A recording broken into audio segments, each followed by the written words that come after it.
এই যে অক্ষয় তৃতীয়াতে সর্বাপেক্ষা শ্রেষ্ঠ দান হল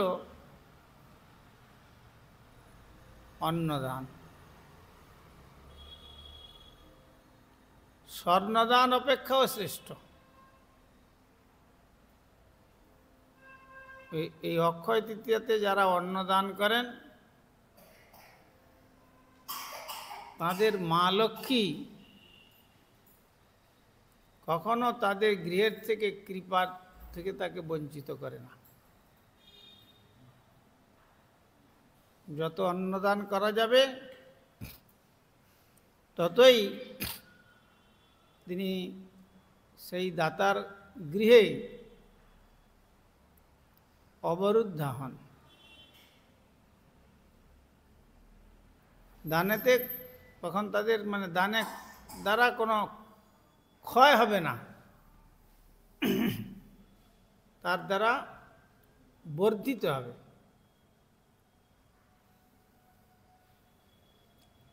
যেমন কবীর দাস বলছেন, पंखी चंच भर ले गए नदी ना घटे नीर,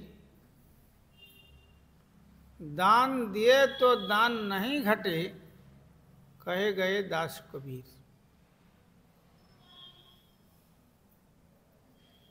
যেমন পাখি, একটা পাখি যদি সমুদ্র থেকে তার চঞ্চুতে চঞ্চুতে করে জল তুলে, তাহলে কি সমুদ্রের জল কমে যাবে? এই যেমন সম্ভব নয়, তেমনি বা হয়তো যারা অর্থশালী ব্যক্তি তারা যদি তার থেকে শাস্ত্রে বলেছেন 1/10, তাদের যা রোজগার 10 ভাগের 1 ভাগ দান কার্যেতে নিয়োগ করবে গৃহস্থরা।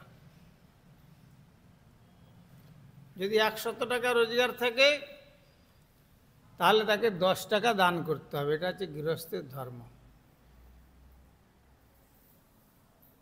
এটা বৈদিক বিধি।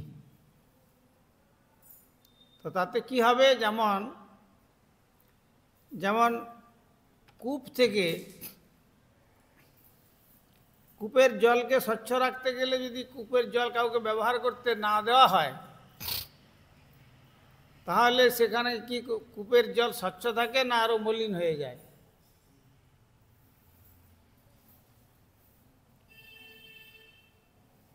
হ্যাঁ, কূপের জল যদি কাউকে দেওয়া না হয় তাহলে সেই কূপের জলটা কি হয়, মলিন হয়ে যায়। কিন্তু যতই সেই কূপের জলকে তোলা যাবে, মলিন তো হবেই না, ওদি কিন্তু পানযোগ্য হয়ে উত্তরোত্তর বাড়তে থাকবে।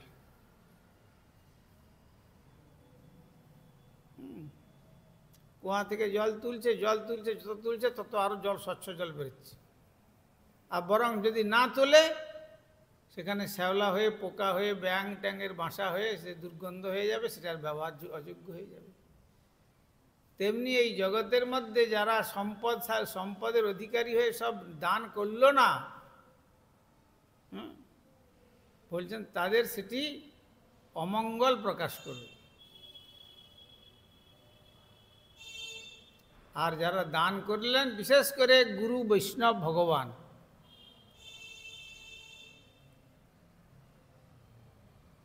আর শুদ্ধ বৈষ্ণব বা শুদ্ধ ব্রাহ্মণ, শুদ্ধ ব্রাহ্মণ মানে বৈষ্ণব, বৈষ্ণব মানে